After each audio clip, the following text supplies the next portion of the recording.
Last but not least, this is a little tincture potion that I got. I would say probably when I was around. Pop culture is more than just entertainment. It's a lens into society, relationships, and human behavior. I'm Grace, and here on the Grace Report, we dive into stories beyond the headlines. Whether it's reality TV drama, celebrity scandals, or royal family intrigue, I'm here to break it all down. What it means, why it matters, and how it reflects the world we live in. Join the conversation, share your take, and let's make sense of the culture shaping our lives one story at a time. Good morning, good morning, good morning, sunshine. How are you all doing?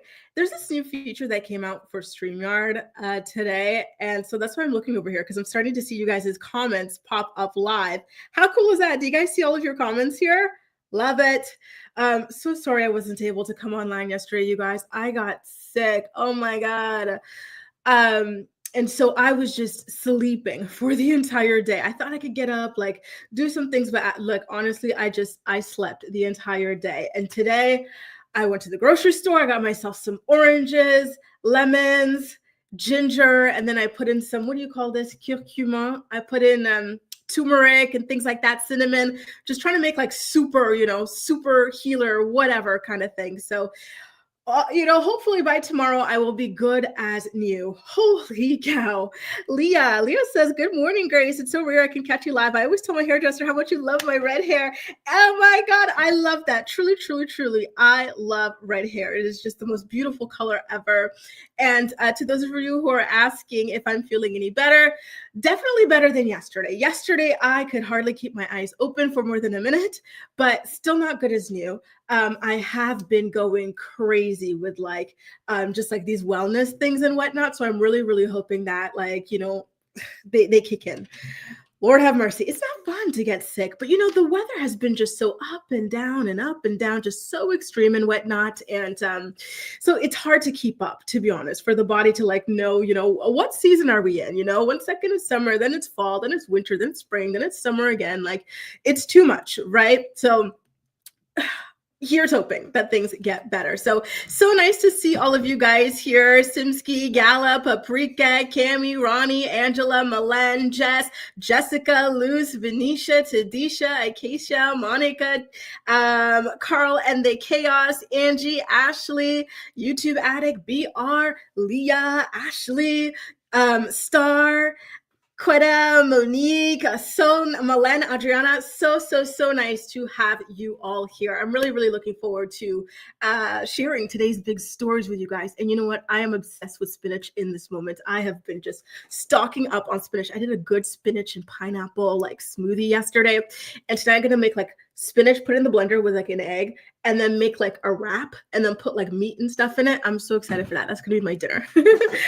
Thanks so much for the tips, you guys. So we've got a lot to talk about today in today's morning report. Kail Lowry, I don't know if you guys listened to the latest episode of her podcast with Becky, but she said that she's got a facelift scheduled. Mind you, Kail is 33 years old or something like that. I'm going to explain to you why exactly that is.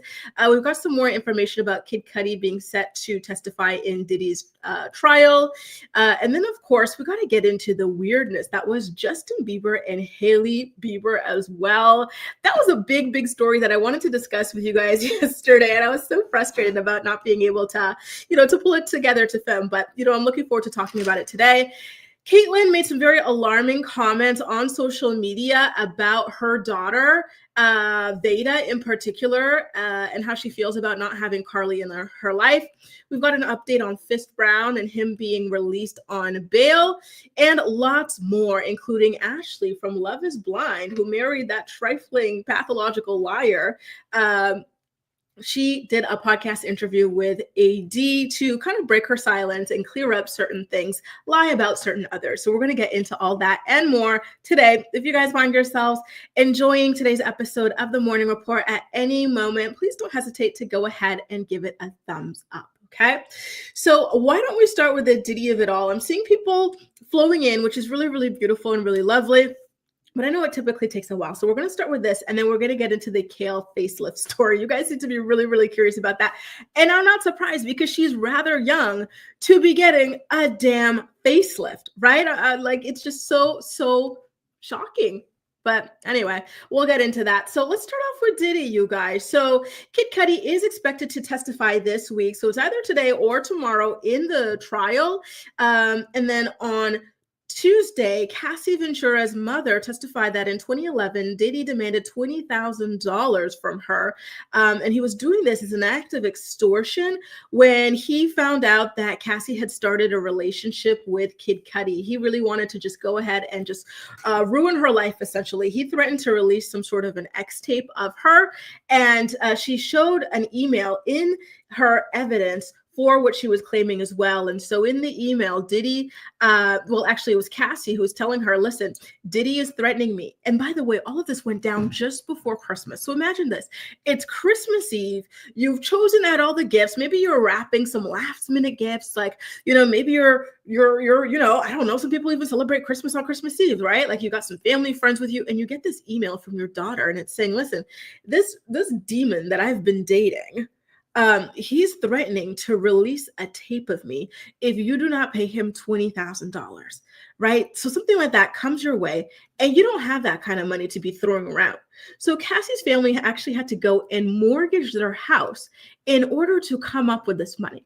And so they sent this money to Diddy, and then Diddy sent it back. He just wanted to do this because he could, essentially, which is just so disturbing on so many different levels, right? So the email itself says, threats that have been made towards me by Sean Puffy Combs are that he is going to release 2 explicit tapes of me, one on Christmas Day. So look at the date here. This was on the 23rd. So it was a very, very pressing rush panic situation, right? Maybe before or right after, and another one sometime soon after that. He has also said that he will be having someone hurt me and Scott Miss Cudi, that's Kid Cudi, physically. He made a point that it wouldn't be by his hands. He actually said he'd be out of the country when it happened. So this guy had goons on goons on goons. He was so obsessed with this woman, right? Like there was no way that she could have ever tried to leave him. Every time she tried to date someone else or talk to somebody else or even physically leave, right? As we saw in the hotel footage, he would come dragging her right back. He would send goons after her. He would beat her. It was so just absolutely disturbing and shocking, the things that he put this woman through. And I'm really happy that Kid Cudi is going to be taking the stand in order to share, his side of what went down, because, Cassie has testified that Diddy once said that he would blow up Kid Cudi's car. And then we saw that actually did happen in 2012, right? And then there was a psychologist who also took the stand. She's a psychologist that was there for the Johnny Depp Amber Heard trial. What is her name? It is actually Dr. Dawn Hughes.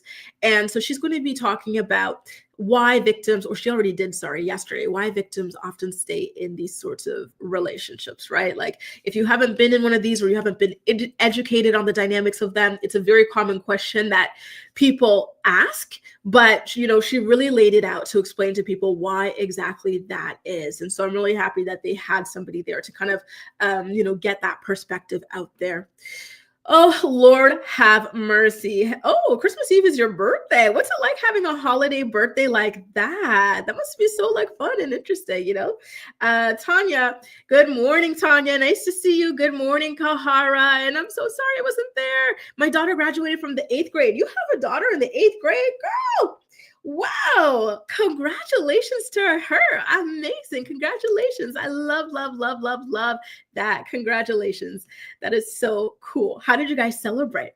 Star says, I'm looking forward to the other Diddy testimonies, hopefully Conspiracy to Red Rum, because I think he can get off on this. I really hope he doesn't. Honestly, I would just be so devastated if he were to get off on these charges. I did hear that another one of those civil suits that somebody filed against him, has been dismissed. And so unfortunately, it looks as though the people who are pursuing him civilly, a lot of them are these kinds of people who are just looking to take advantage of a situation for their own particular gain.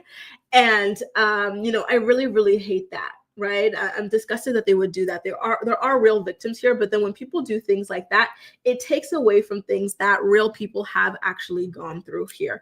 So I hope it's not the case, but listen, stranger things have happened in the world. Now, you guys, why don't we get into facelift Kail? I was listening to she and Becky's Karma and Chaos podcast episode today. Okay, what was I doing when I was listening to this? I think I was just sitting around. What are you doing? Nothing, just hanging around. That's what I was doing when I was listening to it. And in it, they just talked about a little bit of everything, right? So Becky and her wife are expecting their first child, right? Right now, they're calling this child Baby Bex. And so they started talking about this sort of thing, like meeting up with some of the sperm donor and everything, like just, regular stuff like that. And then they start talking about making plans for the future and how as you get older, especially with children involved, it gets more and more difficult to make future plans, which is true.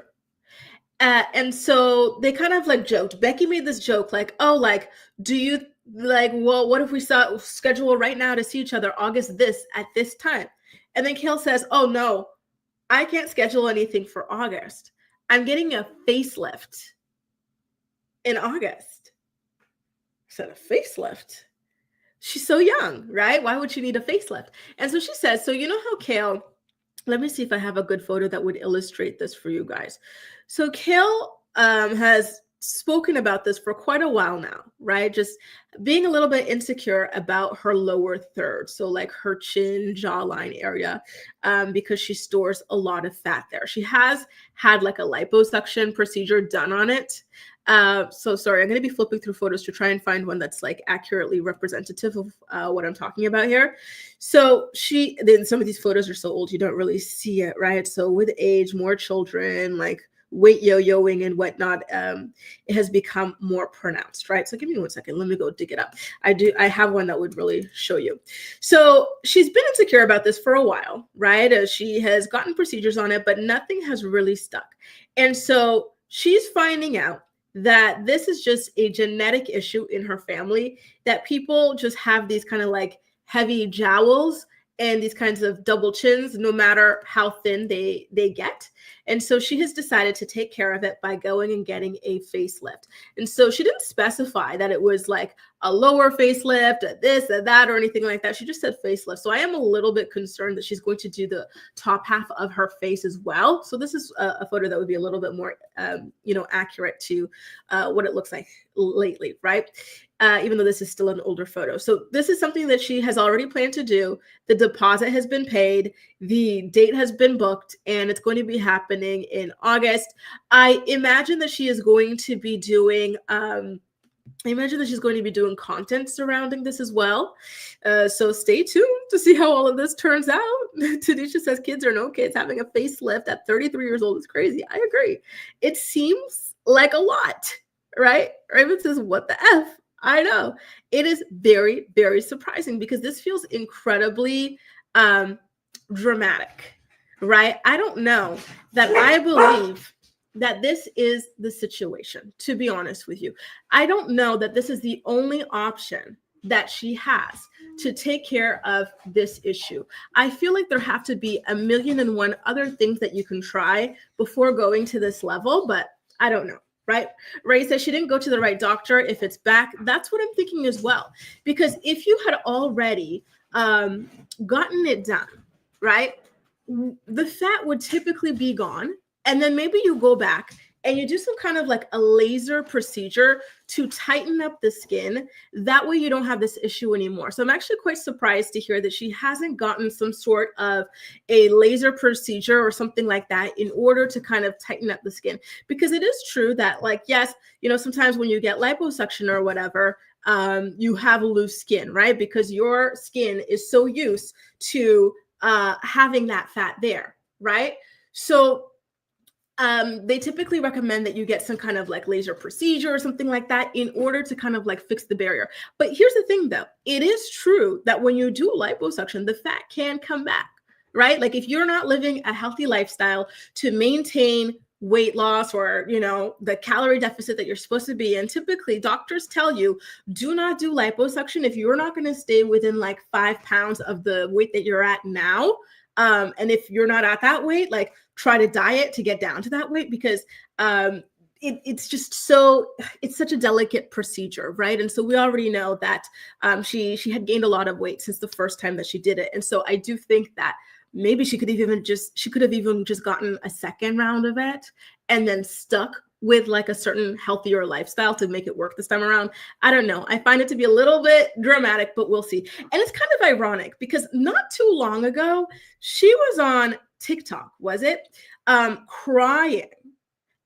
Or Instagram Live or Instagram Story, something. She was like, why do I do this to myself? Like, I risk my life, to get these surgeries, mutilating myself. Do you guys remember that big like dramatic rant? And she was crying and everything, right? Like, just to find out that not that long after that rant, she was out here booking more procedures. Like, I find it to be a little bit interesting, but I digress. Ray Bay says she also has to do upkeep. My bestie got it done and her procedure has lasted. That's the thing. If you get lipo, you have to stay within the weight range that you were at when you got it, or maybe get even smaller. But the smaller you get to, the looser your skin gets. And so that could be another issue that you have, right? So I think that a big issue for her is that she doesn't really stay within the range after she gets these procedures done. And then that kind of undoes all of the work. Michelle says, Kail is not going to beat gravity. I almost wish she had someone who cares about her enough to tell her to stop before she looks like Frankenstein. And it's scary, right? Because, in this franchise, we've already seen so many of these young women turn themselves into these kind of Frankenstein, like, age the hell out of themselves with these procedures that they've gotten. For example, Farrah, right? Like, she was a normal looking girl. Then she started getting some tweaks done. Listen, it was like normal looking at first. It was great. Then there was a moment where she looked like 10 out of 10 gorgeous, right? For me, it was the season where she was cursing out. Let me see if I could find a photo. But it was the season where she was wearing the blonde hair, right? And she was cursing out her mom's boyfriend, Dr. David. Do y'all remember that? Maybe you suck at being a doctor, bitch. Something like that. Like that to me, she looked really beautiful then. And as I think about this era, I think about how creepy the boyfriend was, because one day they were filming this scene and her mother pops up wearing a blonde wig, and Farrah had just gone blonde, right? And so she asked her mom, why are you blonde? And then you know what her mom says? That her boyfriend, Dr. David, likes the blonde on Farrah. So she decided to go ahead and match that. Yeah, right? So let me put up this picture. Like, to me, this was like peak Farrah era. She looked like, to me, like a 10 out of freaking 10. Absolutely stunning. But then, per usual, whenever people get, wrapped up in this world, they take things a little bit too far and then they, jump the shark. So here it was. Do you guys remember this era of Farrah? This was when she was like cursing out her mother's boy. Like, it was a good season of the show. It was a really, really, really good season. Right. So to me here, she looked the best that she had ever looked. And then unfortunately, she didn't see it. So she just kept going and going and going. She looked done, but like the good kind of done. You know what I mean? Like, she still looked like within her age range. And now she looks like she could be within her mother's age range. And so I find that to be a little bit too, I find that to be too bad. I find that to be sad. But I digress. I do worry that is the direction that Kail is heading in. And a lot of you guys have a lot of opinions about that as well. So Leah had said Kail needs to make major lifestyle changes first. Plastic surgery will do nothing if she doesn't maintain her health and weight. And I completely agree. It's a great tool, but it's not a miracle fix. Look at the BBL or whatever, she and Brianna, Jade, her Brianna's sister Brittany, these people had these like body contouring things, and normally you would think, oh, perfect, like you're good, right? But they did not maintain it. Now it looks like, what was the point? What was the reason if you were not going to upkeep it? The fat can come back.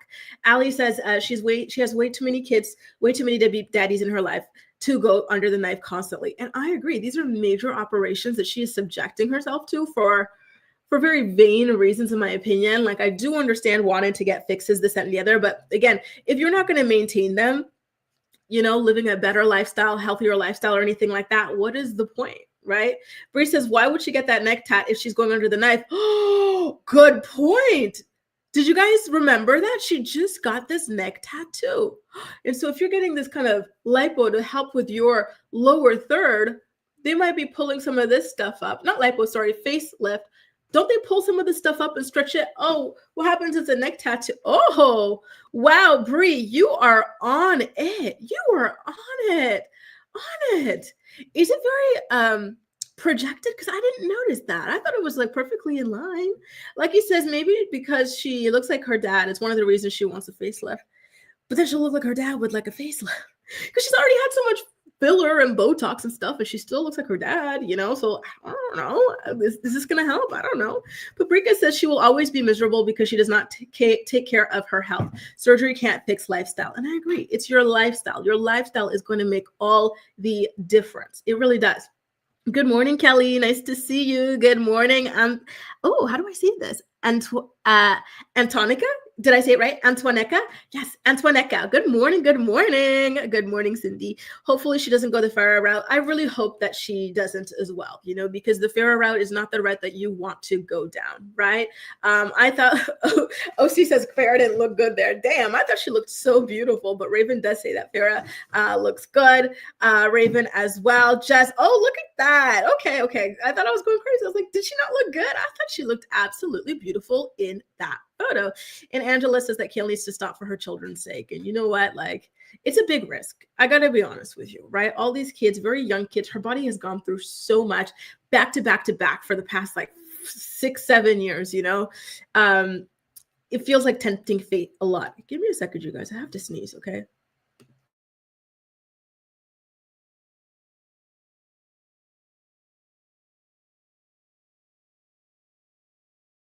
All right, and we're back. So sorry about that, you guys. But good luck to you, Kail. I really hope that everything turns out well and that you are satisfied with the results of this procedure and that you do make those changes in your lifestyle so that you can hang on to these results, okay? Listen, this is a recent photo of her, right? So you see that, okay, like she does have a little bit of it, but it's nothing that's like crazy. You know what I mean? Like I feel like, anyway, whatever. Listen, at the end of the day, it's about what you see in the mirror, right? And so I feel like we are always our harshest critics. And so things that other people aren't even really like looking at all that much when they look at you are like the things that you look at obsessively when you look at you, right? So I think that, thanks, Angie. I think at the end of the day, all you can do is just do what you want for yourself, what makes you feel happy, right? Just saying. Now, you guys, why don't we get into this Hailey Bieber, Justin Bieber story? Because I was legitimately disturbed when I saw this.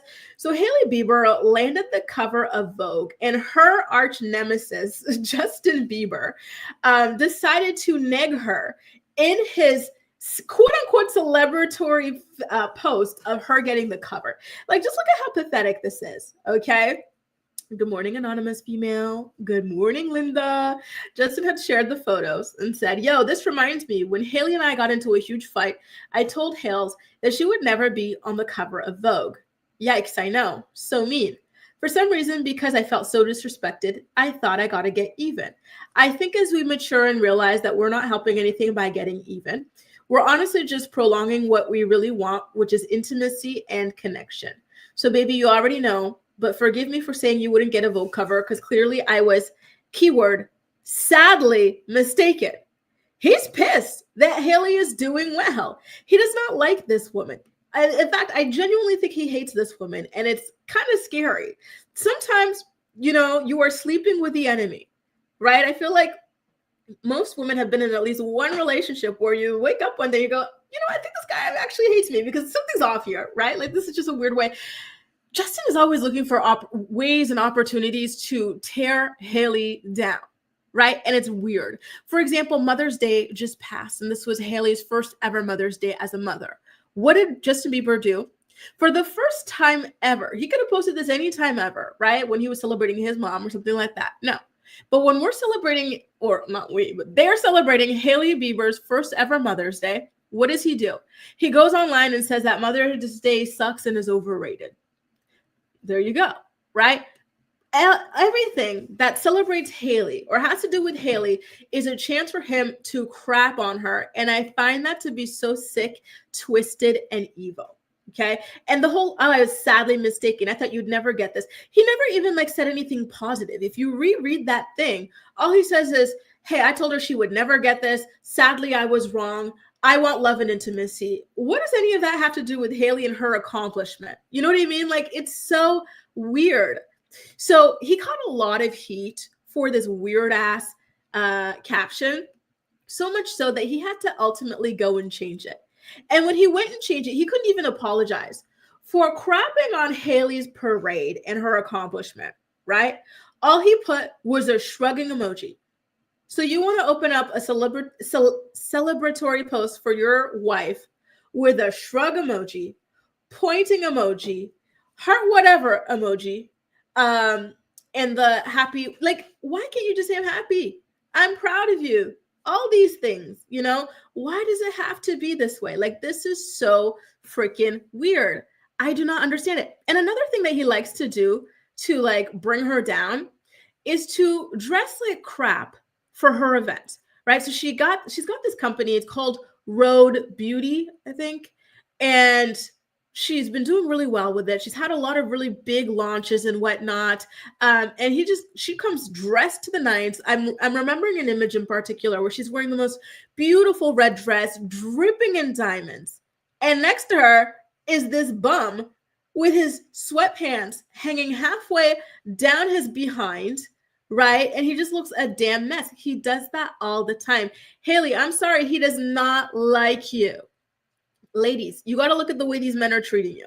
If your man is treating you the way Justin Bieber treats Hailey, let me just say right now, he does not like you. This man, I would say he straight up hates her, right? Allie says it's wild. She wanted that man so badly only to marry her number one op. And speaking of that, how badly she wanted this man.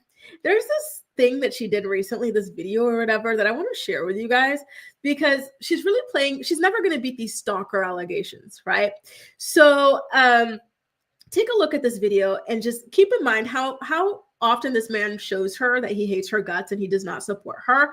And look at the way she's out here doing interviews. Last but not least, this is a little tincture potion that I got. I would say probably when I was around 12, my dad flew me to go meet with this witch who lived in the mountains, and she made this specifically for me. She told me that it would make a young Canadian pop star fall in love with me. So yeah, I've been taking this one for years. Absolutely love it. And yeah, thanks, Dad.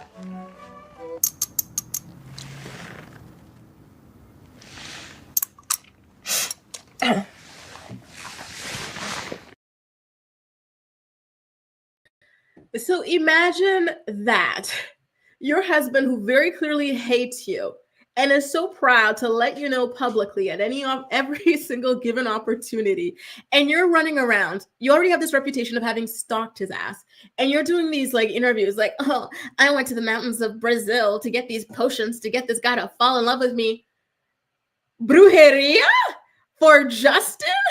This is why you do not do witchcraft, to get somebody to fall for you. Maybe she did. She's probably joking, but there are people who will literally do this. You know, there's this one story that I love to share. I heard about it online, so it's true.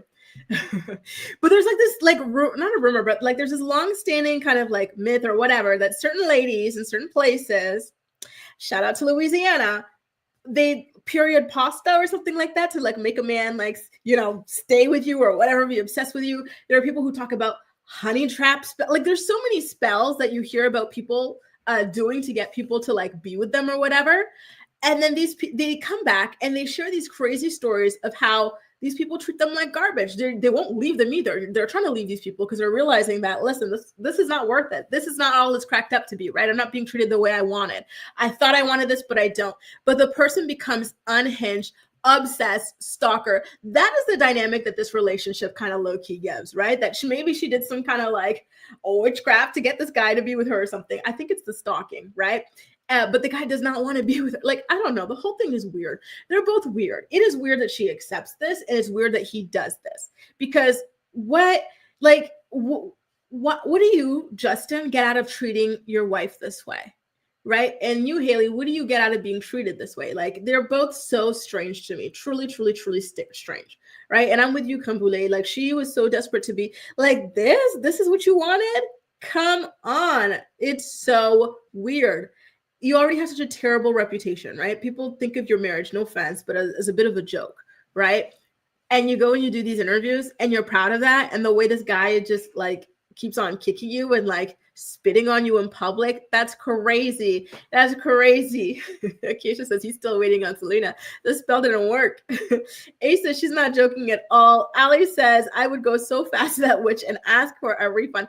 And you know, she actually implicated her father in all this, because a lot of people have said that her father was also stalking Justin alongside her. Now she's saying that her father, her weird ass father, was out here doing these trips to go and get this potion. Like, why was he so interested in this? Why was he so invested in this? Right? Jalissa says, I thought it was funny. I think she was poking fun at the rumors. People are taking things too seriously. Geez, I definitely think that she's poking fun at the rumors too. But to me, I think it looks weird when your husband doesn't like you. You know, I feel like, oh, if you guys have this cute dynamic and people like your relationship and they think you guys go well together, yeah. But if this man of yours is acting, oh, they do that, damn. You heard it here first, folks. You know, like, if this man of yours is acting like he literally, you are the bane of his existence, and you're running around like, I did these love spells, like, something just doesn't click for people, in my opinion, anyway. Not the love spells. The internet is the best place for the truth, isn't it? Cammy says, when I was in college, I had a boyfriend who treated me like garbage sometimes, but he treated the most annoying girl in the school like a princess. Imagine if he was my husband. Exactly. And you knew better than to accept that. You said, absolutely not. I am not sleeping with the enemy. Get out, be gone, right? Yeah, she was doing the brujeria. Or just, listen, I get it, right? At the peak of his fame, but why? You know, you already have the name, you have the this, you have the that, like, you're good now, you know? Like, you can bounce, Hailey. If I were you, I'd have bounced before the child, but I digress. Katina says, I don't believe it was done in the way she says, but I do think there's some truth to this story, right? Hailey, God bless. Good luck. Good luck with that situation of yours. It just does not look good. Listen, I do have another Teen Mom story for you guys. By the way, if this is your first time joining me for the morning report, welcome. Good morning. We go live every single weekday morning at 10 a.m. Eastern Standard Time to talk about the day's hottest stories. If you find yourselves enjoying this episode, please don't hesitate to go ahead and give it a thumbs up. Okay. So we got another Teen Mom story. It was about Catelynn. Listen, I'm not going to go too deep in the weeds on this story because I did already record this for my channel members a couple of days ago. You guys could feel free to join my channel membership if you haven't already, if you're interested in like the full rundown on my opinion on this story. But essentially, Catelynn went live on one of these social media platforms. And she said that her daughter, Veda, who, mind you, is only 6 years old, right? Take a look at this photo. This is a very recent photo / video that Catelynn put up of this child, just so you guys know how small this child is, right? So this child, with her little child brain, right? And I'm saying that children do not remember many things, right? Especially people they've only met once or twice. And in this case, that's exactly what it is. She's met Carly like once or twice. Yet this is what Kate is saying on the internet. Take a look at it and we'll come back and talk about it on the flip side, okay? I wasn't aware of that in the beginning because then I would have found somebody who wanted a fully like a family unit, like a you know, where my kids. I mean, lately I'm putting Veda to bed every night and she's crying about Carly, you know, so it's like it's hard. Like it doesn't just affect me and Ty, it affects the whole entire family unit.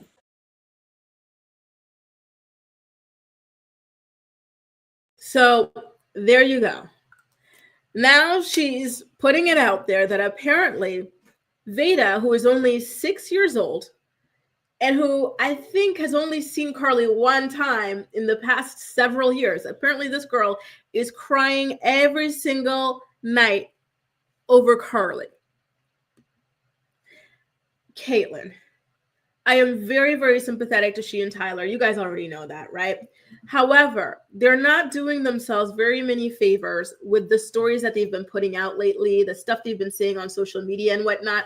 It's like they want to permanently burn that bridge, and I do not love it. And I think that in burning this bridge, they're lying, right? In certain aspects, right? So at the beginning of the clip, she says that she wanted to find this family for an open adoption, and that's what it was supposed to be. Listen, with my channel members, we read their book. So all my channel members in the chat who were there for the videos and whatnot, they're still up. But if you've watched those videos of us reading the book together, back me up, please. Or if you in general have read Catelynn and Tyler's book, Conquering Chaos, feel free to let me know if I'm wrong, but I know I'm right because I just finished reading this book the other day. But in that book, they said that they wanted a closed adoption and Brandon and Teresa wanted a closed adoption. That was the initial plan because Catelynn and Tyler, they knew that it would be very, very painful to know anything about their daughter, right? To even hold her. And this is something we saw on the show. They did not want to hold Carly when she was born. That's why you had Tyler hovering over her, covering her eyes after she gave birth to Carly. They were not supposed to see her. They were not supposed to hold her, right? But then they changed their minds at the very last minute, which is okay. They had the right to. That was part of the adoption situation, right? So they changed their mind as they had the right to do, but which is fine. But I don't like how now they're going on the internet acting like that was the plan the entire time.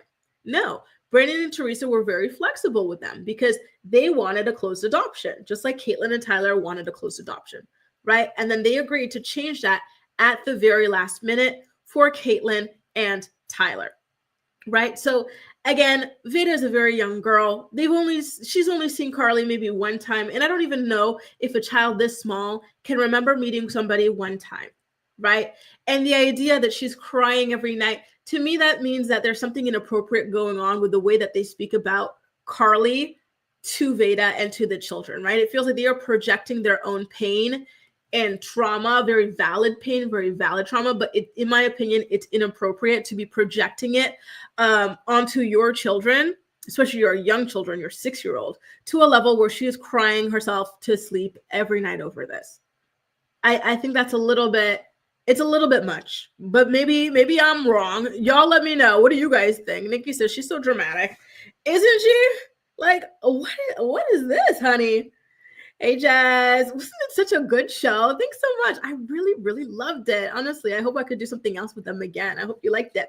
Becky says, Kate is exactly like Kail, pushing their kids to have these feelings for people like they don't know, like Kail does with all her men. Yeah, and I could see that too, right? I think it's very, very unhealthy. Ray Bay says, Veda's projecting her mother's feelings. I agree. She's way too young to have these huge feelings, devastating feelings about Carly. Kubrika says, if that is true, she may be struggling because Kate may be projecting. Yup. So it seems like that's a general consensus, right? Just says, I feel like she tells her children that Carly's her sister and she's with a baby. Yeah, like something is not being conveyed correctly here, right? And they need to kind of work on that, right? I don't think you should be, quote unquote, bragging, right, for lack of a better word, on the internet about your child crying over, over her.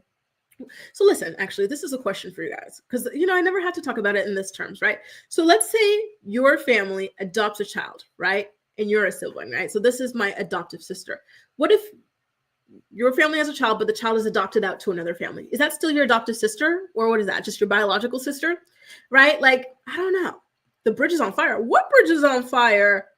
What bridge is on fire, Ray Bay? Oh, that's scary.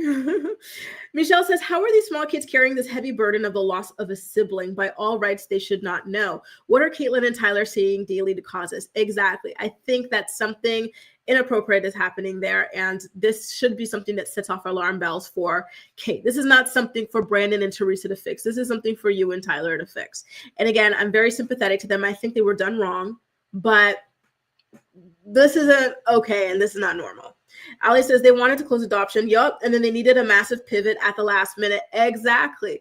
Right. But let me play that clip again. This is what happened. So I'm going to keep your comment on the screen, Ali, and then I'll play the audio tape again because they are rewriting history here. This is not the way that it went down. I wasn't aware of that in the beginning because then I would have found somebody who wanted a fully like a family unit, like a. Yeah. Where my kids, lately I'm putting Veda to bed every night and she's crying about Carly, so it's like, it's hard. Like it doesn't just affect me and Ty, it affects the whole entire family unit.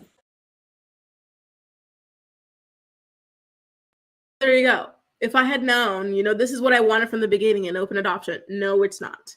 They knew that they did not have the emotional capacity to handle an open adoption.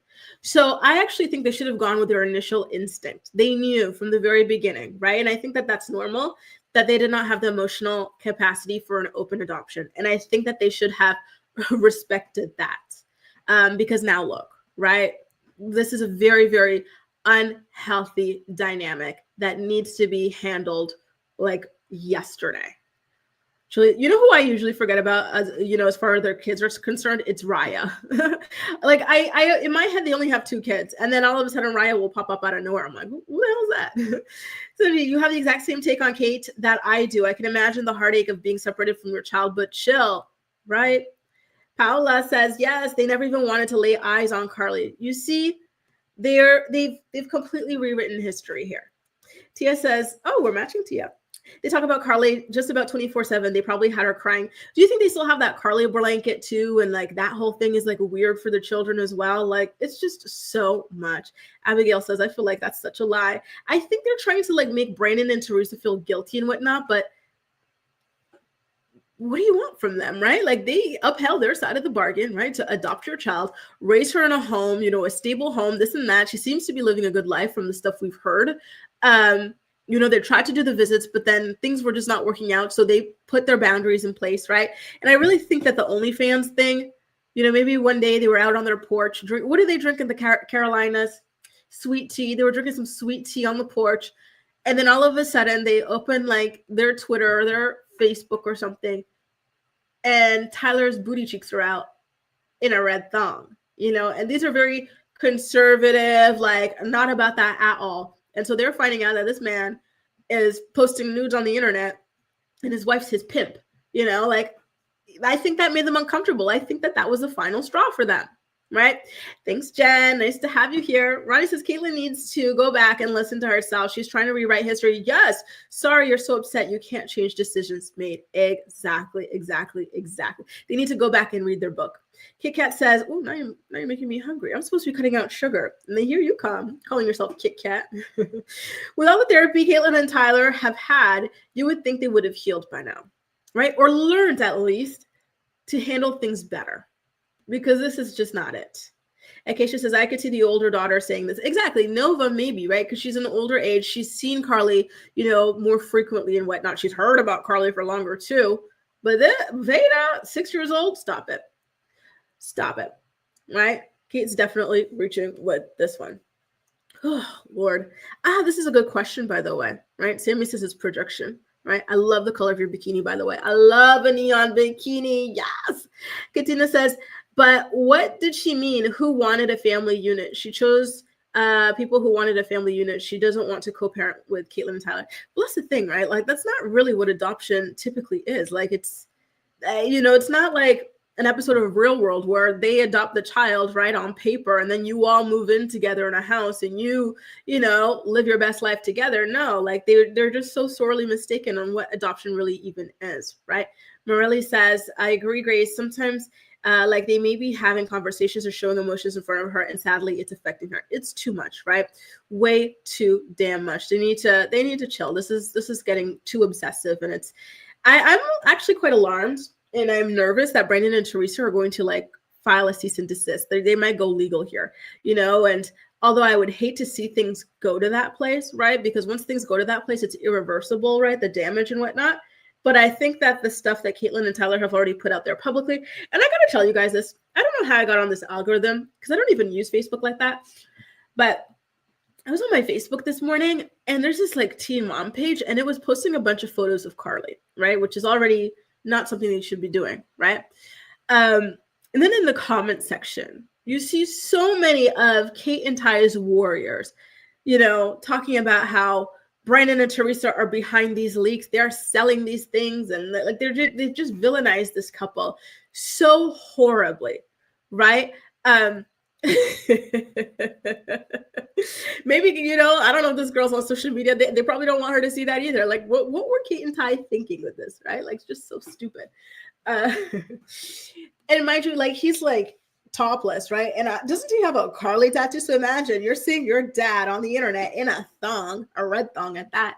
And then like he turns and your name is on him with your birth date. And your footprint, your feet print.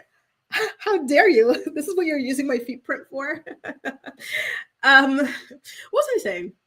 Yeah, there was this page on the Facebook that was sharing all these photos of Carly and whatnot, which is inappropriate, right? And then in the comment section, Kate and Ty's warriors have all of these very ugly, ugly things to say about Brandon and Teresa, how they're so evil. They need to give this child back. Like, this is the type of stuff that they are emboldening with these unhinged social media rants, right? Again, I do agree that some of the things that happened with this adoption were not okay. Some of the parts of this adoption were predatory. I do think that the adoption industry can be exploitative and should be looked into a little bit further, right? But at a certain point, you have to handle things in a better way, in my opinion, right? Just saying. Right? I heard about this video. I didn't get to see the video, but I saw a screenshot from the video, and I'm like, please. Like, what are people doing? Like, why are they circulating this stuff? It's just, her parents, Brandon and Teresa, have specifically asked for people not to do that. Yet they won't stop, right? And so some people are taking it upon themselves to do this specifically because they know this is something that Brandon and Teresa do not want. And they hate Brandon and Teresa because of these tirades, right? They feel like they're fighting for their heroes, Kate and Ty, by doing this sort of thing. And I don't think that's okay. Hey, Len, nice to see you. Paula says, I actually believe Veda is crying. The birthday parties they have for her, pictures all over the house, Kate admitting to crying all the time. Then why is she like, she's too young to be doing all this? What is happening? Like, what is this? And right, I don't even know. This is not like one of those regular pages, right? Like, there's these regular pages that we all know. There's Teen Mom Chatter, Teen Mom Shade Room, these sorts of things, right? Teen Mom Lovers. But this is just some random thing. I was like, how the hell did I end up on this algorithm? It is so weird, right? Apparently it's a page dedicated to it. She sounds great, but it's creepy. Oh my God, people are so weird. This is a child. If you're an adult doing that, like, you need to get your head examined. Like, that's weird as hell. Anyway, y'all, why don't we get into the fist brown of it all? Guards, bring them out. So Fist Brown actually caught a lucky break in court. As you guys know, he went to the UK to kick off his tour, right? And then he actually wound up getting arrested because he was charged back in 2023 over a brawl in a nightclub where he allegedly hit someone over the head with a bottle. And so he was supposed to have handled that situation long ago. The police had been inviting him to do these interviews for their investigation and whatnot, and he just kept on kind of like ignoring it. And so they kind of just stayed patient, waited in the cut. And as soon as he got to the UK to kind of start off his tour and everything, they decided to seize on the opportunity to arrest him. And so initially, when he applied for bail, the judge refused him his bail. And so he and his team, they've been really upset about this. They've been offering all sorts of things, but the judge was nervous that it wasn't a good idea to give bail to somebody who was a flight risk, right? Because the last time that they let this man roam free, isn't it the best? The last time that they let this man roam free, what did he do? He effed right off back to the United States, and he never really tried to come back, right? And so she said, absolutely not. You're going to stay here until we go to trial, right? But he and his team, they've been negotiating hardcore, and they have finally managed to get bail for Fist. And it looks as though his tour might actually, continue on this time around. So he was, and you know how much his bail was? $6.7 million, by the way. And so it's under the condition that he pays £5 million up front and appears in court when required. And the judge also approved international travel, but only for his tour, nothing else, which, it's all he's really going to do for now. Guys, I'm actually low-key disappointed that the judge caved and gave him bail. I think the judge should have just left him in there. You have this long history of violence and just debauchery, right? And like, you just keep showing that you do not give an F, right? And then you were supposed to be here to wrap this up, but you didn't. You left, and you never really cared to come back. Come on now, right? Come on. Jeez. Crazy. T-Root says, LOL, Fist Brown really thought he could get to the UK with no issues. Right? Come on now. Come on. That's not the way things go down. And whatever happened to not letting criminals into your countries, right? Because I thought the UK and Canada were quite strict about this, right? Like, we don't really let, like, is he a felon? You know, what was his thing? Like, you know, he pled guilty to some things. Were those weren't felonies, I guess, right? Because typically we don't really like criminals coming into the UK or Canada. Cammy says, Chris Brown is not that cute anymore. His looks are starting to fade already. It's the crack, the alleged crack. Abigail says he's looking sickly. The partying lifestyle, beating women, these things catch up to you. They take a lot out of you. Tia says that picture of him looks terrible. And this is the best recent one I could find, you know? What is pounds to USD? Good question. I know the pounds are a lot stronger. So 5 million pounds would probably be like let's say 6.3 million US dollars. Just as I remember him guest starring on children's show. Oh my God. How'd your kids? Like Sesame Street and Sweet Life of Zach and Cody when I was younger. It gives me the ultra creeps now to think about it. Keep him in jail. Amen. Cammy says, Chris is always getting arrested for something nowadays. I feel sorry for his kids. You know, I actually forgot he even had kids. Isn't that crazy? Like, you have these kids. How many does he have? Doesn't he have like 2 or 3 or something like that? And you don't change, you don't grow up. That's weird. You're still affiliated with gangs. That's lame.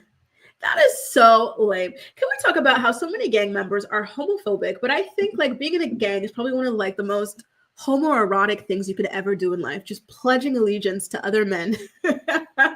Willing to risk your life over other men. You know, you guys are, you know, putting these pinky promise pacts in blood and everything like that. Like, it's just the craziest thing. It really is, right? Like, come on now. Come on. Sweet Bonjour had the tickets to see him in September. I'm going to be mad. Those tickets were expensive. Listen, you know what I was thinking? I was like, wow, it's just so amazing to be a Beyonce fan because I don't have to worry about my girl, you know, getting into legal troubles or anything like that. You know, I'm not betting on my girl, you know, because I know she is a surefire deal. Right. I think his team didn't do yeah, exactly. His team is dumb. He needs to fire his team afterwards. Right. And you know what? That's fair enough. Sometimes, listen, the way that most of these artists are unwell, unhinged, like just insane. At a certain point, you know, you got to ignore what they're up to in their private lives because otherwise we'll have nothing to listen to, right? So I get it. But for me personally, I can't do Fist Brown anymore. And I used to be like his #1 fan. I used to go rabid for this man. Like, rabid.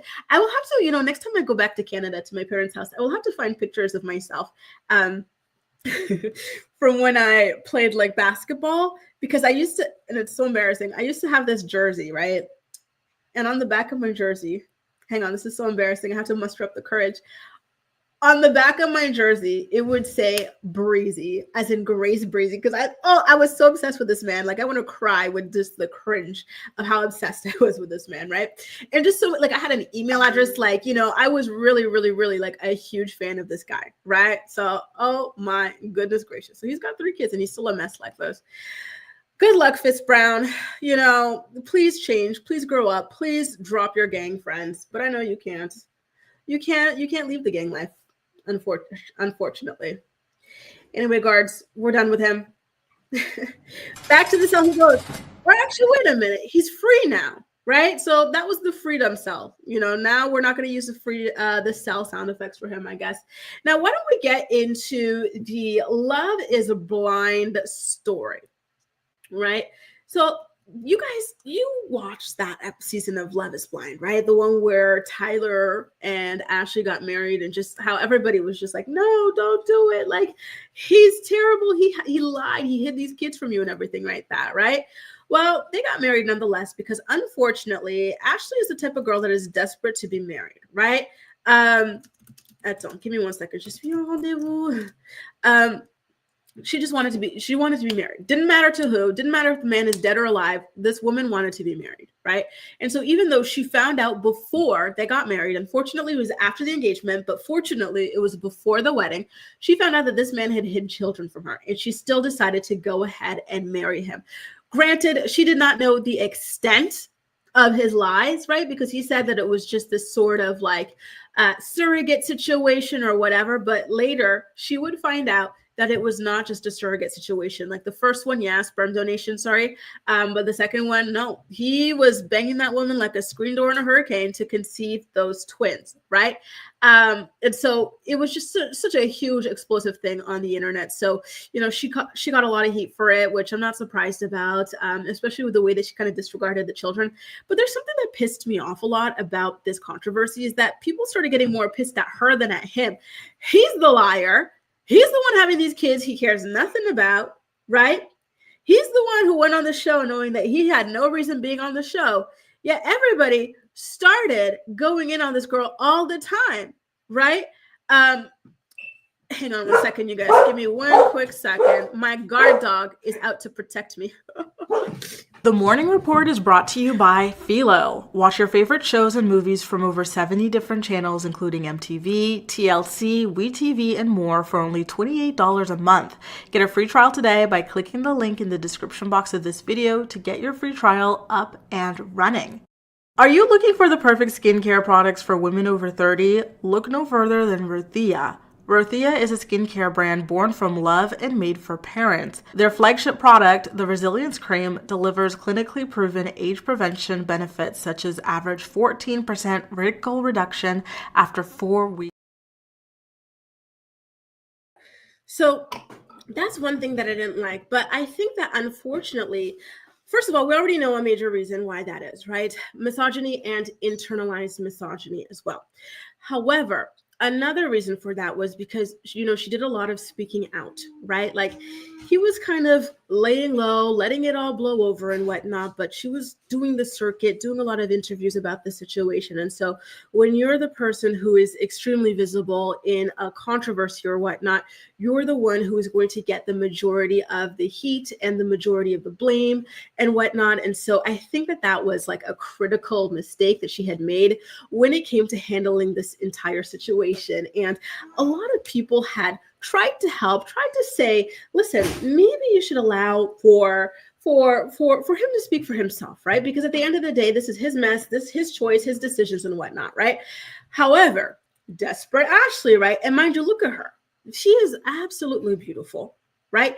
10 out of 10, 100 out of 10, like absolutely beautiful, right? So that's a big reason I didn't understand the desperation, right? But when people would tell her, listen, girl, don't let him hide behind you. You're not going to be, the meat suit, the bulletproof vest for this man. Let him come out, own it, admit to what he did. She was like, y'all ain't married. You will never be wives, right? Like all this kind of nonsense and whatnot to justify why she was out here breaking her neck to stand up for this guy and his lies and whatnot, right? Nikki said she annoyed me so bad trying to see the best in him, right? Abigail said this is delusion at its peak. It really was. It was so sad to see this.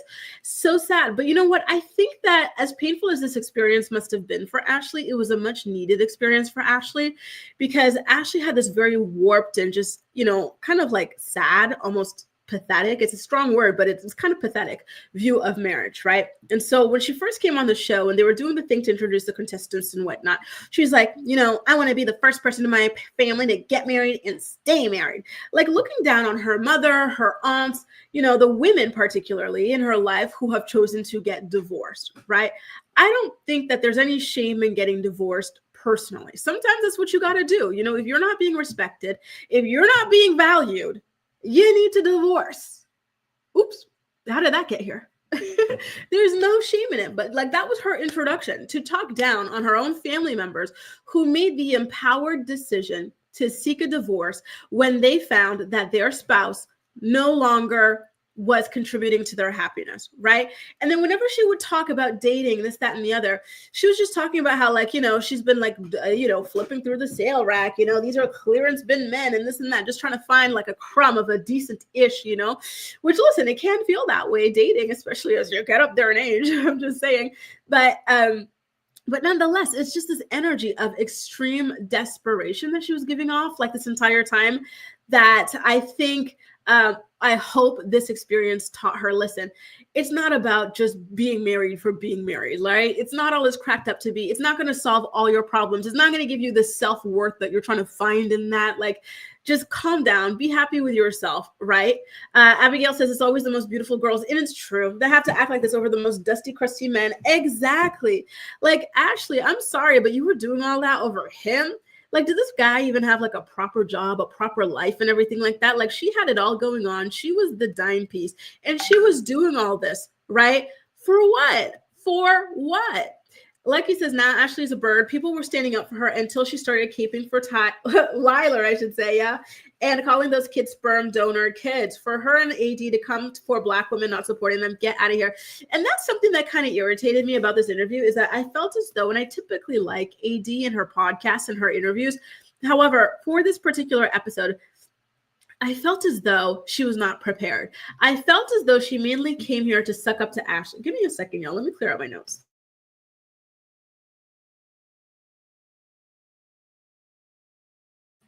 All right, we're back. I felt as though she came here to suck up to Ashley, right? And so they were talking crap about like the TikTokers, Ricky and Jessie Woo and whatnot. But all Ricky and Jessie Woo did was come out here, and I do believe that they were trying to help you, right? And to tell you the truth, because they thought that you were a woman of integrity who would never put up with a man like that. I feel like a woman of integrity, you know, as soon as she found out that a man full-blown lied to her about children, right, the existence of children, she would have bounced. And they probably felt as though a woman of integrity, especially someone who's claiming to be a God-fearing Christian woman, right, would not stand for any of this nonsense, right, or would not speak that way or be so dismissive about her husband's children, right?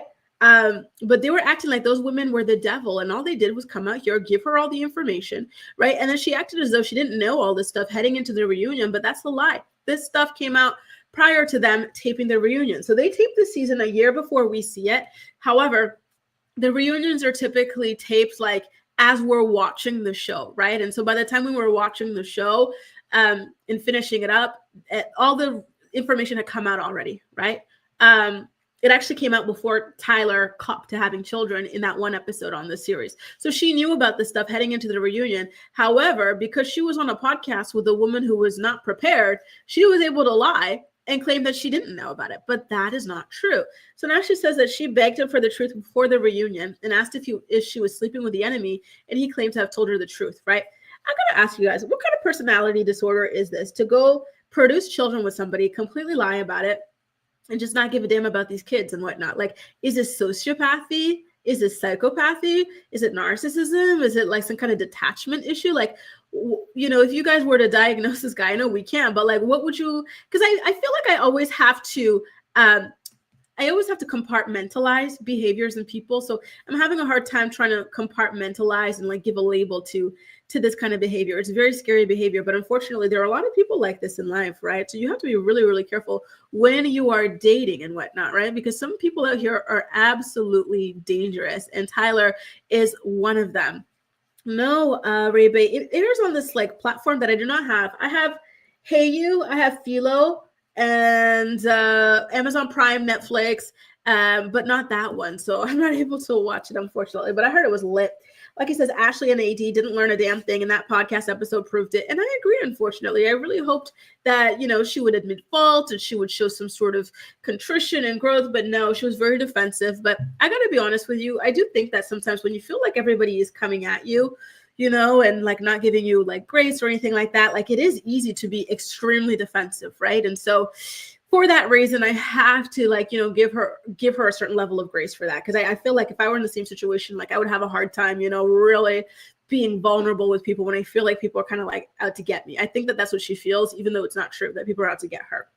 Allie says, bargain bin seems generous. She was searching in the dumpster for a man, right? And for what? Like what, you know, what is so crucial about, you know, being in a relation, being married, that you have to go look for such a low quality partner, you know? Tina Turner, simply the best, better than all the rest. I saw he did, and thank you for reminding me. I saw he did this story asking people to go on their podcast. He'll make it worth it. You know where I think he'll ultimately go? The Nick Vile podcast. I'm actually quite surprised that Ashley did not do the Nick Vile podcast, but I think it was smart of her to start with AD. So I wouldn't be surprised if Lila tried to get onto that, or if he tried to get onto AD's podcast. And I agree. Delulu is not the Salulu in this particular case. Oh, Tina Turner. So now you're talking about Brendan and Teresa. So you might have been talking about Tyler. Are you talking about the Tyler we're talking about now, or are you talking about Team Mom Tyler? OC says Black women had both of their backs. They are Delulu. Exactly. Like, we are so protective of of other Black women that we see on reality TV, especially romance reality TV shows, because they get done dirty all the damn time.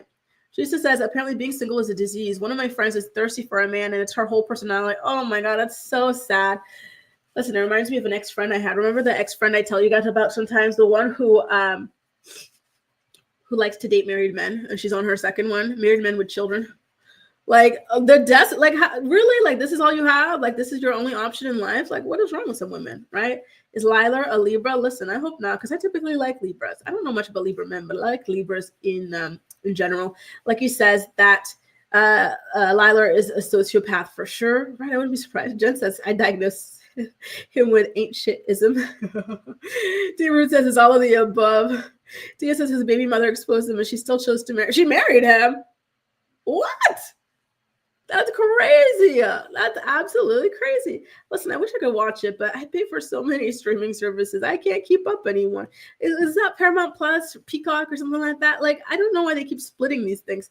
Kate and Tyler not only burned that bridge with Brandon and Teresa, they blew it up. And I think it is so sad because, listen, one day there's going to be a big accomplishment for Carly that she maybe originally would have wanted them at, but now in honor of her parents who raised her, she probably won't invite them, and I find that to be so damn sad. And I agree with you, Bray. Netflix dropped the ball. They keep putting these women in very dangerous situations. Women have been suing them over these men that they've been paired with, right? Remember there's a guy who was like Violent Carter or something like that, who was engaged to Renee. Then in Argentina, this guy was accused of beating up his wife. Then in Brazil, there was a guy who allegedly assaulted his wife in her sleep. And then even in the US, there's just been so many just terrible, terrible, terrible stories. There was another assault lawsuit in Love is Blind US as well, right? And I agree with you, Abigail. I agree. Venetia says it too, right? And it's just so damn sad. For what? For what? Having a good one is great, but damn, when it's bad, it's awful. It's not worth being obsessed over, right? It's celibacy summer. STD rates in the States are skyrocketing. Listen, I'm all for it, y'all. All this stuff is just so overrated. Just saying. Is there any? There was something interesting that Ashley had released information-wise here, was that she blindsided Tyler with the divorce. She said, "Oh, you blindsided me with the knowledge of your children and you conceiving these children naturally. I'm gonna blindside you with the damn divorce." And he never even bothered to text her, call her, or anything when he found out from social media about the divorce. And I'm like, listen, I'm glad that she was able to do that. And then there was something about the twins that he said were also surrogate babies. They have his last name. And so he said that he didn't even know that, but she went through his computer and she found that he had signed off on it. He was fully aware. He just lies. And so something that made me kind of sad for her was when she talked about all the hate she was receiving, keeping her up for months. She was stressing, right? And, that feels like it's a very, very sad and difficult thing to go through. But again, people told you, stop being this man's spokesperson. Do not marry this man. Do not defend this man. I made a whole video with one of my lawyer friends here on YouTube. Her name is Stephanie. She's allegedly Stephanie now, but it used to be Wine and Chill, right? And we made a whole video outlining a legal strategy that Ashley could have used to get some a huge payout from Netflix. She had one of the best cases for getting a hell of a lot of money out of Netflix, maybe even in the millions, y'all, right? The way that these pictures existed on the internet, and people were supposed to be vetting these contestants, right? Pictures existed on the internet of this man having children, playing dad, this, that, and the other, and they did nothing. They let him on the show. She could have sued them and gotten an annulment. This would have been the first ever Love is Blind annulment, right? But, she was so desperate to have a man, any man, a bum man, right? A deadbeat man, that she decided to double down. And then she was sitting out there on the reunion stage talking about, who do you think would know more about this? Me, who's in the situation, or you from your couch? Well, girl, now here you are. backtracking on AD's podcast, admitting that the people on the couch knew more about your marriage and your relationship and your man than you did, right? You know, she'd say things like, you know, if you're not married, you don't know that. Girl, you were married for a whole, 30 seconds. Like, shut up. You know, she's one of those ladies who just wants to be married so they can flaunt their bum ass husband over single women, right? Meanwhile, they're miserable at home. They don't know who this man is. And in, the cases of other people, the man freaking hates them and is torturing them and is humiliating them publicly, right? And speaking of that, last thing I want to say here before we move on, but when AD asked her, like, what she misses most about married life, listen to what this bird said. She was like, I miss being part of the secret wives club. There are like some things there that I don't understand now.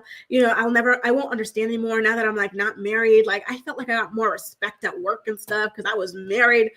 Girl, stop. I don't think you got a lot of respect because people were watching this, the show and seeing, the trash that you had married. Right. So I don't imagine that people were respecting. I think people were like, oh my God, how desperate could such a beautiful girl be, to marry this guy who abandoned his children, who lied about his children on television and everything. Like that is crazy, right? Absolutely crazy. Like what respect, and you were married a whole like 200 days. Like what do you mean there are some things that you understood now as like what? Anyway, like these people that just put this stuff on such like a high pedestal, like, the secondhand embarrassment I get for her when she speaks about this stuff. And yes, Jaleesa, we will. Listen, I wanted to watch Mormon Wives, but I got too many streaming platforms. I can't keep up anymore. I really can't. So I don't think I would be able to. And by the way, Acacia had made, and listen, Acacia, I saw your new tomato coming in. It looked juicy. Did you get to eat it yet? I was at the grocery store earlier today and I saw like truffle burrata. I was like, wouldn't this be nice with like some nice basil and stuff like that? So I got it. I'm going to prepare it later. Keisha says, that's why my email Timberlake girl. You see, like, guys, like it sounds like I despise Fist Brown now, which I think I do, but I used to be like a crazy fan. Like, I was like Acacia. I had like an email with Chris Brown's name in it, y'all. Like it was bad. It was bad, right? And hey, pal 33. So nice to see you. Welcome to your first morning report. Listen, we go live every single weekday morning at 10 a.m. Eastern Standard Time. So I really hope that we're able to catch you again some other time. Jaleesa, yeah, isn't she amazing? I love her too. She's just the absolute best. Absolute best. If T-Mom is canceled, you'll be able to replace them. You know what? Remember one of our, I think it was a Monday morning reporter, Tuesday. It's getting hot in here. I'm gonna open a window. Corey was talking about how the show is potentially being put on pause. Now, why don't we get into the Valley, y'all? I hope y'all kept up with the Valley. It aired on Tuesday night, right? Of course, I wasn't able to recap it yesterday. It was, super under the weather. But I want to talk about it now, if that's all right with you guys.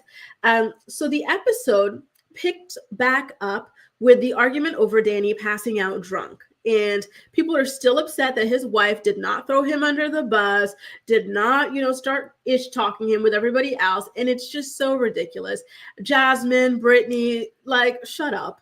If you guys wanted to throw him under the bus, you could have done it yourselves, but you flopped. You had one job as these reality television stars, right? Which is to put it on the table, turn it into a storyline, and you couldn't do that. And instead of just, looking within and wondering why the heck you couldn't do such a simple assignment, you blame it on his wife. That's insane, right? And so Nia was very obviously upset by this, as anybody would be. And for her, it's not even the fact that her husband is always passed out drunk somewhere. It's the fact that people that she thought were her friends are sitting around here gossiping about her and her situation, upset about something without even properly addressing it with her, which I understand, right?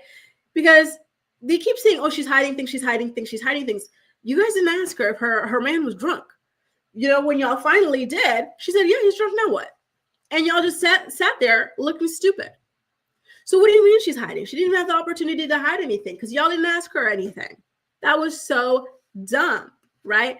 So she and Danny sit aside to talk about it, and she calls him out for his drinking, and he's trying to lie, like, oh, like, I didn't even have that much to drink. Shut up. You came in, you said you had to catch up to everybody because they started drinking before you. So you were drinking like a fish. Then when you got home, you were chugging tequila.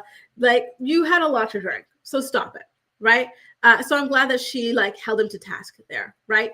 And then meanwhile, the rest of the ladies are back in their room together and they're still talking about this situation. And Janet says that she heard Nia was in Al-Anon, potentially for Danny, help dealing with Danny's alleged drinking problem.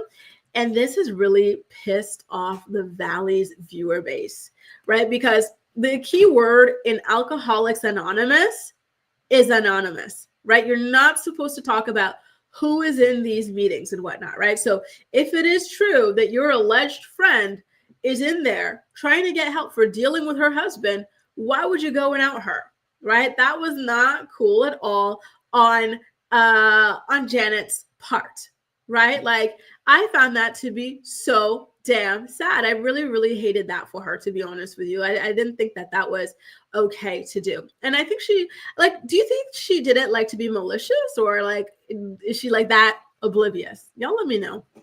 Star says, thank y'all for keeping me entertained while I clean. See you tomorrow off to work, Yana. Have a great day at work, Star. So happy to see you every time. Have a great day, boo. Well, let me see what some of you got. Also, wait, are y'all talking about the Mormon wives? Listen, I'm gonna have to find a way to get into this then, because y'all seem to really, really love it. So yeah, Nia is crying about it all, and she says for her, the thing that's most hurtful is the way that her friends handled the situation, which I think is fair. I would have been, hurt and blindsided as well if I were her. Right. And so the next day, after everybody comes back from this trip and whatnot, Sheena and who is this girl? Michelle, they go for a hike, right? And so they talk about what's going on in Michelle's life and whatnot. And Michelle lets Sheena know that the toxicity between her and Jesse is driving her boyfriend Adam away. And he has threatened to break up with her if she doesn't get Jesse in check, and like that there's no, kind of distance between them in this situation. And I think that that is actually Jesse's goal, right? And we saw Jesse doing these exercises with a therapist where he's screaming into a pillow and whatnot. Like, you see these scenes that he does solo and the sadness in his eyes and everything. Meanwhile, Michelle, she's doing fun things. She's hiking. She's hanging out with her boyfriend. Like, Jesse is miserable. And so he wants for Michelle to be miserable as well, right? So, I think that this episode really, truly cemented it for me, right? And so it made me quite sad for Michelle.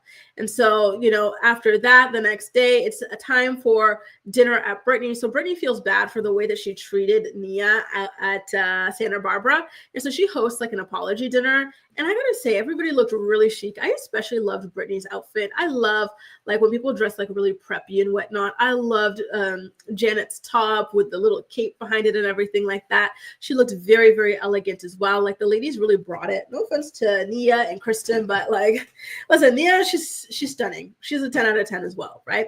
So she looks beautiful and everything, but it was a completely different kind of look. And then Kristen, I don't know what that girl was wearing. Bless her. So everybody at the dinner table, and then Brittany and Jasmine both apologized to Nia for the way that they treated her up in Santa Barbara. And I gotta say, like, kudos to them for that, right? Like, it takes a lot to, admit that you were wrong, admit that you were a little hostile and whatnot. And so I was proud of them for being able to do that with her.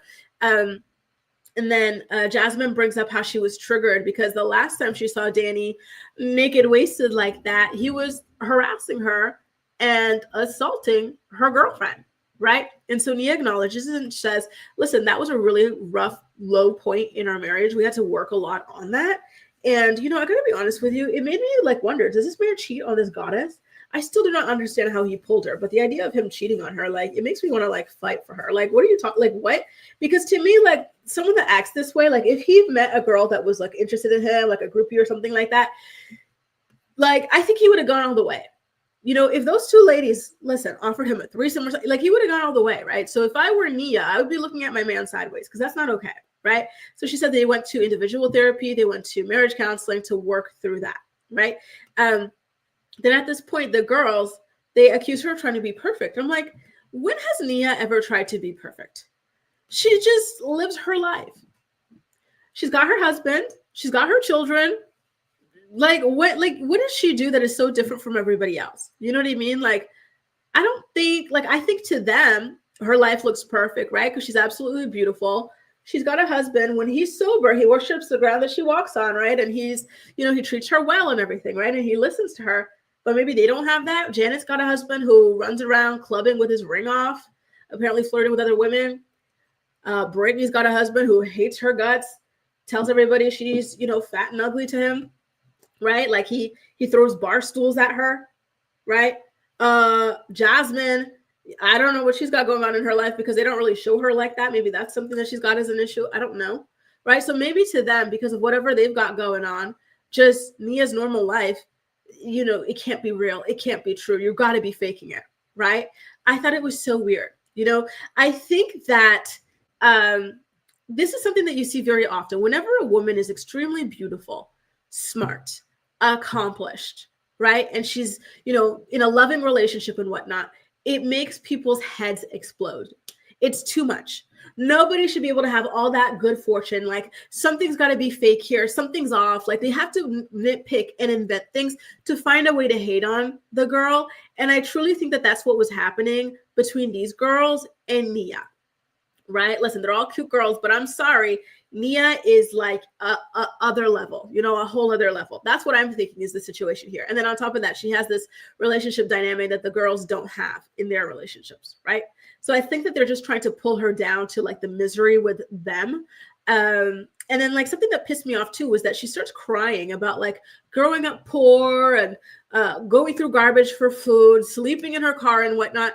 And then that's when they go, oh, wow, like I like seeing you like this. It's so nice that you're finally like, that's what it is, right? They hate that this beautiful girl seems to have a nice life. They want to see her cry. They want to see her traumatized. That's what makes them feel happy, right? And that is not cool. I think that is so weird. And you see this all the time. Pay very close attention. You even see this all the time in like mainstream media with certain celebrity women. They seem too perfect. So let's go tar and feather them. Let's drag them. Let's just try to obsessively make people hate them for no reason, right?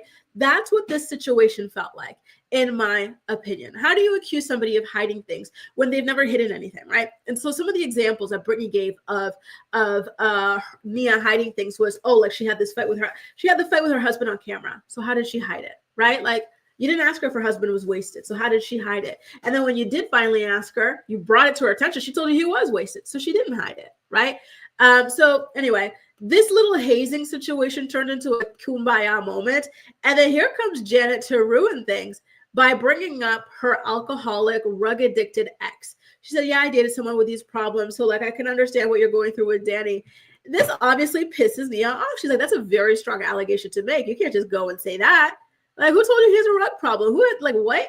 So she calls her Uber and she bounces. One thing about Nia, she's not with the ish. Okay, as soon as things go to a place she doesn't like, she's calling her Uber and she's going home. Y'all could, get into this mess together and leave her out of it, And so that's something that I think a lot of people need to take notes on. She's fantastic at that, just exiting.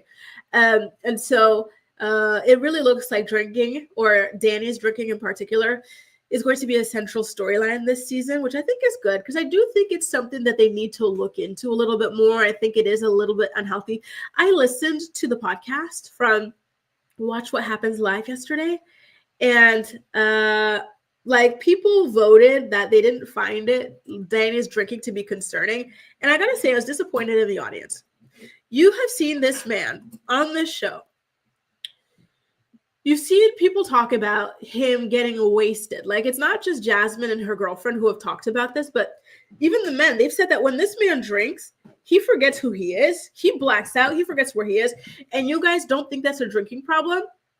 And then on top of that, we learn that he starts sexually harassing people when he drinks, touching random women's behinds and thighs and calling himself daddy to them when he has a wife and children at home. You know that he does all that, and you don't think he has a drinking problem? Like, were the voters on crack yesterday? That was so embarrassing for them.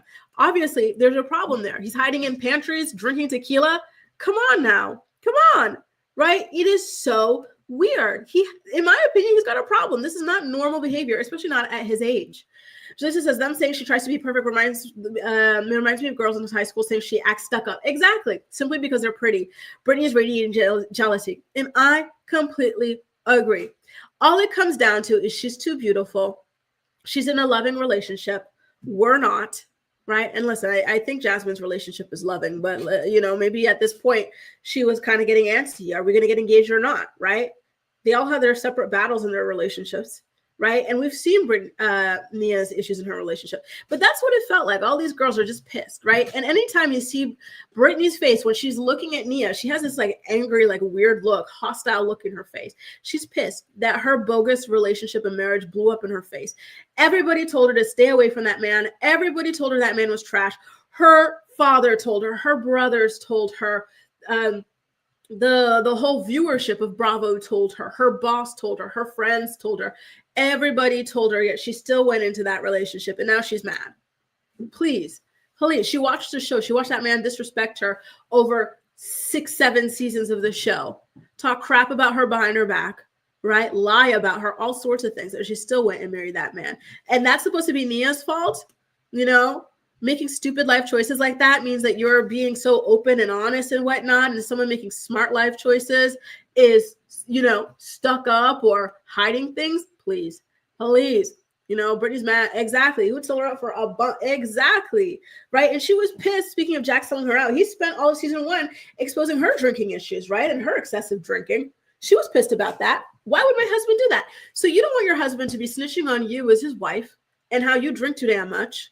But you want for Nia, as Danny's wife, to be snitching on him and how he drinks too damn much? Stop it. Stop it, right?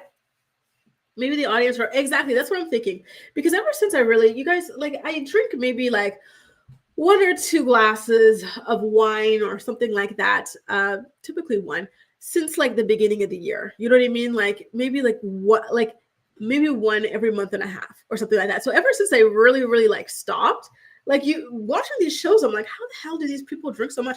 I'm only 31 and I feel like age has a lot to do with it, right? Like lifestyle, just being really big into working out, nutrition and whatnot. That's number 1 for me. But I also feel like my age has to do with it too. And these people are much older than I am, right? Like some of these are in their 40s and they're drinking like teenagers or 20s. I'm like, how do you do it, right? So it really sticks out to me at this point, right? I'm exactly with you, Marta. They all drink too much, right? Like they all are hammering it back. Even when I'm watching Housewives of Atlanta, the way they're doing shots, I'm like, why are 40-something-year-old women doing shots of Hennessy in the afternoon? Like, what is this? Like, you can't just drink something to taste it and enjoy it. Why are you doing shots? Like, it's so weird.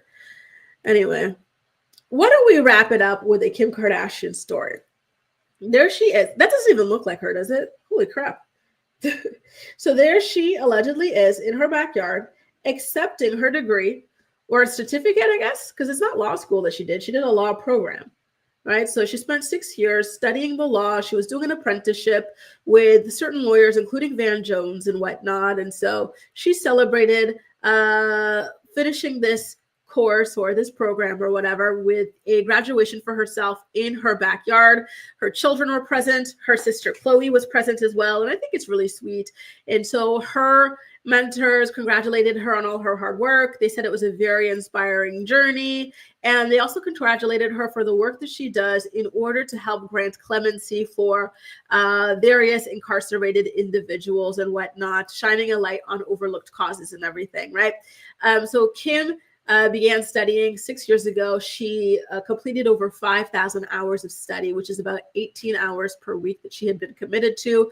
She finally passed the baby bar in 2021, and then she has to pass the full-blown bar soon as well. So in order to finally officially be able to call herself a lawyer.